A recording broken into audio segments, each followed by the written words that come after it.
అందరికీ హాయ్ అండి. Welcome to బిందు శ్రీవాల్. మన ఛానల్లో ఫస్ట్ టైం మనీ సేవ్ గురించి ఒక వీడియో చేస్తున్నాను. నేను ప్రతి నెల ఎలా డబ్బులైతే దాచుకుంటానో ఆ విధానాన్ని మీకు చెప్తున్నాను. మీకు ఎంతగానో యూస్ఫుల్గా ఉంటుంది. ప్రతి ఒక్కరికి చాలా బాగా పనికొస్తుంది. అండ్ ఈ వీడియో నచ్చితే కనుక లైక్ చేయండి, షేర్ చేయండి, సబ్స్క్రైబ్ చేయండి. మర్చిపోకుండా మీ ఫ్యామిలీ మెంబర్స్కి కూడా షేర్ చేయండి. ఇప్పుడు మనీ సేవ్ చేసే ముందు ప్రతి ఒక్కరికి ఉండే సందేహం ఏంటంటే, అసలు డబ్బులు ఎలా దాయాలి, ఎప్పుడు దాయాలి, అసలు ఎలా దాస్తే మనకి మనీ సేవ్ అయితే, మనకుండే ఖర్చుల్లో ఎంతవరకు పొదుపు చేయాలి, ఎంతవరకు దాచుకోవాలి అన్నది ఒక క్లారిటీ ఉండదన్నమాట. నేను కూడా ఫస్ట్లో అంతేనండి. డబ్బులు ఎలా దాయాలి, ఎక్కడ దాయాలి అన్నది తెలియక కొంతవరకు దాచి ఆ దాచిన డబ్బులను కూడా వాడేస్తూ ఉండేదాన్ని అన్నమాట. నేను చేసిన తప్పు మీరు చేయకూడదు అనేసి ఈ వీడియోలో చాలా క్లియర్గా ఎక్స్ప్లెయిన్ చేస్తూ ఉన్నాను. ఇక్కడ మనకి జీతాలతో సమస్యే లేదండి. మనకు వచ్చేటువంటి చిల్లర డబ్బులతోటి ఎంతవరకు దాయొచ్చు అనేది ఇవాళ నేను చెప్పే టాస్క్ అనమాట. ఫస్ట్ మనం పరిగెత్తేసే కన్నా నిదానంగా అడుగులు వేస్తూ ఈ మనీని సేవ్ చేయటం ఎలా ఏంటి అన్నది తెలుసుకుందాము. ఫస్ట్ నాకు వచ్చే చిల్లర డబ్బులతోటి ఎలా సేవ్ చేస్తాను అన్నది తెలుసుకుందాము. నేను ఎలా దాచుకుంటానో తెలుసుకుంటే మీకు మీ ఇంట్లో ఉండేటువంటి పరిస్థితిని బట్టి మీరు ఎలా దాచుకోవచ్చో మీకు ఒక అవగాహన వస్తుంది. నేను ఏ విధంగా దాస్తాను, నెల నెల ఎలా దాస్తాను, రోజుకి ఎంత దాస్తాను అన్నది ప్రతిదీ క్లియర్గా చెప్తాను. ఎక్కడ స్కిప్ చేయకుండా చూడండి. నేను చిల్లర డబ్బులు ఎలా అంటే రోజుకు వచ్చేటప్పటికి ఒక 5 రూపాయలు చొప్పున చిల్లర డబ్బులు దాస్తూ ఉంటాను. ఇది ఖచ్చితంగా నేను చేసే మనీ సేవ్ అని ఖచ్చితంగా ప్రతిరోజు ఈ విధంగానే నేను మనీ అన్నది సేవ్ చేస్తూ ఉంటాను. ₹1 అయినా కానీ, ₹5 కానీ, ₹2 కానీ, ఏదైనా కానీ రోజుకి చిల్లర డబ్బుల్లో ₹5 నేను ఖచ్చితంగా వెయ్యాలి. అలాగే ఇంకోటి ఏంటంటే, నాకు ₹20 కాగితాలు కూడా వస్తూ ఉంటాయి కదండి. ₹20 కాగితాలు కూడా రోజుకి ఒక కాగితం చొప్పున దాయాలి. ఇది కూడా నేను పెట్టుకున్న కండిషన్. ఇంకా ₹10 ఉంటాయి చూసారా, ఈ ₹10 నేను ఇంటి ఖర్చులకి వాడుతూ ఉంటాను. ₹20 కాగితంలో నుంచి కానీ, చిల్లర డబ్బుల్లో నుంచి కానీ అస్సలు తీయననమాట. సంవత్సరానికి ఒకసారి మాత్రమే ఈ చిల్లర డబ్బులు తీసి లెక్క పెట్టి ఎంతున్నాయి ఏంటి అనేసి చూసుకుని అవన్నీ కూడా తీసుకెళ్ళి పోస్ట్ ఆఫీసులో దాచేస్తానన్నమాట.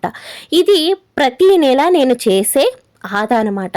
ఇది ఈ విధంగా పొదుపు చేయటం అన్నది నేను మా పెద్ద పాప పుట్టాక ఫస్ట్ పుట్టినరోజు చూశాక అప్పుడు నేను తీసుకున్న నిర్ణయం. అప్పుడు దాకా వచ్చిన డబ్బులు వచ్చినట్టు ఖర్చు పెట్టేసి అసలు ఆదానే చేసేదాన్ని కాదు. అలాగా నేను మా పెద్ద పాప పుట్టినరోజు వచ్చినప్పుడు అసలు తన పుట్టినరోజు ఇంకొక నెల ఉంది అనగా చూసుకుంటే ₹1 లేదు. దానికి ఏమైనా ఫస్ట్ బర్త్డే కదా, ఏమైనా గోల్డ్ కొందామన్నా, పట్టీలు కొందామన్నా, బట్టలు కొందామన్నా అసలు ₹1 లేదనమాట. అప్పుడు నాకు అర్థమైంది, అయ్యో నేను ఎన్ని వేస్ట్ ఖర్చు చేశాను, ఎంత డబ్బులు పాడు చేశాను, అదే నేను ఇప్పుడు దాచుంటే మా పాపకి మంచిగా బర్త్డే చేసేదాన్ని కదా అనేసి చాలా అంటే చాలా బాధపడ్డాను. అప్పుడు నిర్ణయం తీసుకున్నాను అనమాట, ఇలాంటి సిచ్యువేషన్ మళ్ళా నాకు జీవితంలో రాకూడదు, నా పిల్లలకి నేను ముందస్తుగానే అన్ని అమర్చుకుని అన్నీ చేసుకుని పెట్టుకోవాలి అనేసి ఫిక్స్ అయ్యాను అనమాట. మా పాప బర్త్డే కోసం అనేసి మేము ఒక 50,000 బయట నుంచి అప్పు తెచ్చి, ఇంకా తొలి పుట్టినరోజు లేక పుట్టింది, ఇన్ని సంవత్సరాల తర్వాత మా పాప పుట్టింది కాబట్టి తనకి ఏదైనా ఫస్ట్ బర్త్డే చెయ్యాలనేసి ఇంకా బయట నుంచి అప్పు తెచ్చి ఇంకా పుట్టినరోజు అయితే చేసామన్నమాట. ఆ ఇంట్రెస్ట్ మేము సంవత్సరం పాటు ఆ ఇంట్రెస్ట్ కడుతూనే ఉన్నామన్నమాట. మేము తీసుకున్న దానికి సగం పైనే వడ్డీ అయితే కట్టామన్నమాట. అప్పుడు నాకు చాలా రియలైజ్ అయితే అయ్యానమాట నేను. అప్పుడు నాకు జ్ఞానోదయం అయింది. ఓకే, డబ్బులు దాచుకోవాలి, డబ్బులు ఉండాలి, డబ్బులు ఉంటేనే ఇలాంటి అవసరాలు తీరుతూ ఉంటాయి. మనకు వచ్చే జీతం అంతా ఖర్చు పెట్టేసుకుంటా ఉన్నాము అంటే దాయలేమండి. మనం ఎంత దాయాలని చూస్తామో అంత ఖర్చులు పెరుగుతూ ఉంటాయి. ఎప్పుడైనా కానీ మనం చాలా స్ట్రిక్ట్గా ఉండాలి, చాలా కఠినంగా మనం పొదుపు చేయాలన్నమాట. మన ఇంట్లో వాళ్ళని ఇబ్బంది పెడతాం, మనం ఇబ్బంది పడతాం. ఒక టయానికి వచ్చేటప్పుడు వద్దు ఇవన్నీ ఆపేద్దాము, సర్లే ఆ టయానికి వస్తాయి, ఆ టయానికి చూసుకుందాము అనుకుంటాం. కానీ అలా కాదు, డబ్బులు ఖచ్చితంగా దాయాలి. పిల్లలు ఉన్నప్పుడు ఖచ్చితంగా డబ్బులు దాయాల్సిందే నేనని అప్పుడు రియలైజ్ అయ్యాను అనమాట. ఇంకప్పుడు కాడి నుంచి ఎలా దాయాలి ఏంటి అన్నది నాకు అసలు అర్థమయ్యేది కాదనమాట. మా వారికొచ్చేది ఎంత, నేనెంత దాయొచ్చు. అప్పుడు మా వారు శాలరీ గూడా నా చేతికిచ్చేవారు గాదనమాట. ఇంకా మా వారు జేబులో నుంచి చిల్లరొస్తా ఉండేది ఎప్పటికప్పుడు. ఇంకా ఆయన బయటికెళ్ళొచ్చినియంటే చిల్లర డబ్బులు, అలాగే చిల్లర కాగితాలు ఉంటా ఉండేయనమాట.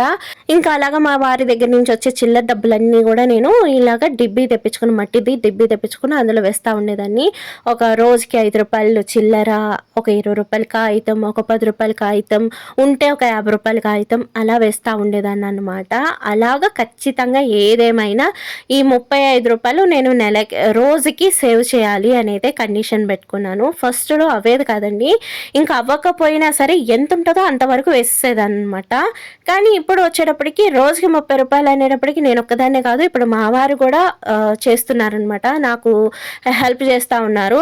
ఇంకా ఇద్దరం కలిపి రోజుకి ఇప్పుడు రూ. 50 కాడికి పెట్టుకున్నా అనమాట కండిషను. రోజుకి రూ. 50 నీ ఇంట్లో వాడేదే కానీ, పనుల్లో కానీ, పాలల్లో కానీ, ఏటిల్లో కానీ నేను రోజుకి సేవ్ చేస్తా అని చూపిస్తా ఉంటా. ఆయనేమో రోజుకి ఒక రూ. 50 నాకు ఇస్తా ఉంటారు. ఆ రూ. 50 నేను డిబ్బీలో వేసేసుకుంటూ ఉంటాననమాట.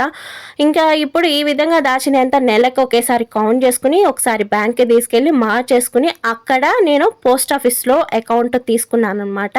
అకౌంట్ తీసుకుని ఇవన్నీ డబ్బులు ఎంత అవుతాయో సంవత్సరానికి ఒకేసారి లెక్క చూసుకుని అవన్నీ కూడా తీసుకెళ్ళి నేను పోస్ట్ ఆఫీస్‌లో వేసేసుకుంటూ ఉంటాను. ఇంక ఈ 2024లో నేను ఎంత దాచాను, ఎంత పోగేశానో, అవన్నీ ఎంత డబ్బులు అయినాయి అనేది మీకు ఇప్పుడు చూపిస్తాను. ఇప్పుడు మీకు కనిపించే డబ్బులన్నీ కూడా న్యూ ఇయర్ కాడి నుంచి మరలా దాచిన డబ్బులు అనమాట. న్యూ ఇయర్ కాడి నుంచి ఇవన్నీ కూడా దాచిన చిల్లర అనమాట.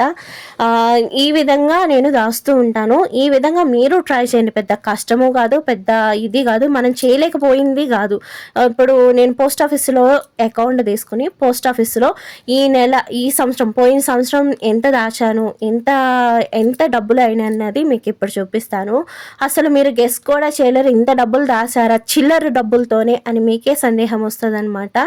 ఇగోండి, ఈ డబ్బులతోనే నేను దాచినది అక్షరాల 30,000 రూపాయలనమాట. చూస్తున్నారా, ఇవన్నీ కూడా నేను చిల్లర డబ్బులతోని దాచినవి.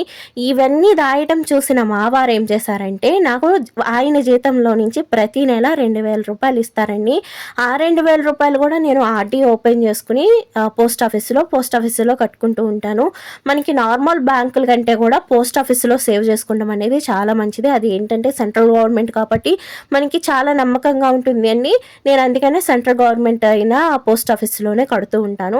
ఇలా ఈ 30,000 వచ్చినాయి కదా, ఇప్పుడు ఇంకొక 4 నెలల్లో మా పాపకి స్కూల్ ఫీజు అయితే వస్తదనమాట. ఇప్పుడు ఈ దాచిన డబ్బుల్ని నేను మా పాప స్కూల్ ఫీజు కోసం అయితే వాడుకుంటాననమాట. ఇలాగ మనం దాచిన డబ్బులు కొంచెం దాచిన డబ్బులు ఒకేసారి మనకి ఇంత మొత్తంలో కనిపిస్తూ ఉంటాయి అన్నమాట. ఫండ్స్ మనీ దాయటం స్టార్ట్ చేసేదాకానే టెన్షన్. ఇప్పుడు మనం దాయగలుగుతామా, మన వల్ల అవుతుందా, ఇప్పుడు మనం ఈ కండిషన్ పెట్టుకున్నాం, ఎన్ని రోజులు చేయగలుగుతాం, ఎన్ని రోజుల వరకు మనం ఇది దాయగలుగుతాం, ఆ తర్వాత ఆపేస్తామేమో అని సందేహాలు చాలానే రావచ్చు. ఇవన్నీ పట్టించుకోకండి. మీరు వన్స్ ఒకసారి దిగారు అంటే రోజుకి రూ. 10 దాచిన మీరే రూ. 15కి దాన్ని పెంచాలి అన్న కుతూహలం మీలోనే పెరుగుతుంది అనమాట. ఇప్పుడు నేనున్నాను, ఫస్ట్ రూ. 15తో స్టార్ట్ చేశాను నేను. ఇప్పుడు రూ. 30 కాడి నుంచి రూ. 30 నుంచి రూ. 40 వచ్చాను, రూ. 40 నుంచి రూ. 50 వచ్చాను. ఇంకా తర్వాత ఫ్యూచర్లో ఇంకా పెరగచ్చేమో. ఇవన్నీ కూడా మనం చెయ్యాలి అనేటువంటి ఖచ్చితమైన రూల్ అనేది పెట్టుకోవాలన్నమాట. రోజుకి నేను ఇంత వేస్తాను, ఇంత పక్కన వేసుకుంటాను, ఇంత దాస్తాను అని ఎప్పటికీ మీరు అనుకుంటారో, ఖచ్చితంగా అనుకుంటారో దాస్తారనమాట. ఇప్పుడు నేనేమి మీకు పెద్ద మొత్తంలో దాచేసుకోండి, పెద్దది చేసేయండి అని నేను చెప్పట్లే. చిల్లర డబ్బులతో దాచుకోండి.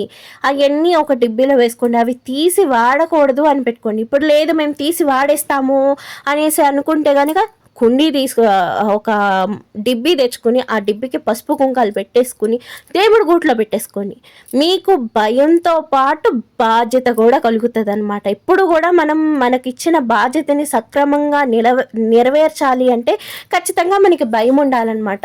ఇంకా సంవత్సరం పొడుగుతా నీకు ఇంత చిల్లర డైలీ వేస్తాను తండ్రి అనేసి దాన్ని పెట్టుకోండి.